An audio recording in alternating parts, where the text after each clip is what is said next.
అందరూ ఎలా ఉన్నారు? ఈరోజు టోనా ఫిష్ అయితే ఫ్రై చేసుకుంటున్నామండి. దీంట్లో కారం, అల్లం వెల్లుల్లి పేస్ట్, పెరుగైతే వేసి నిమ్మరసం వేసి పసుపు, సాల్ట్, మసాలా అన్నీ కలిపి ఒక అరగంట సేపు నానబెట్టి ఉంచామండి.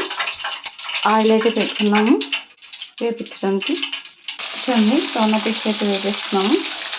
ఇదైతే కాస్ట్ వచ్చండి చేప. ఇది మొత్తం అయితే 7 కేజీలు అయితే చేప ఉంది. 3 వాటాలు అయితే వేసుకుని తీసుకున్నాము. చూడండి, ఇవైతే వేగిని నిమ్మకాయ సినిమాలు పులుపులుగా చాలా బాగుంది. చూడండి, ఇందులో పచ్చిమిర్చి అయితే వేపించాము, కరివేపాకు వేపించాము. టోనా ఫిష్ అయితే రెడీ అయిపోయిందండి. ఇది ఎగిరి పెట్టుకోవచ్చు, ఆకు పచ్చడి కింద కూడా పట్టుకోవచ్చు అండి. ఇది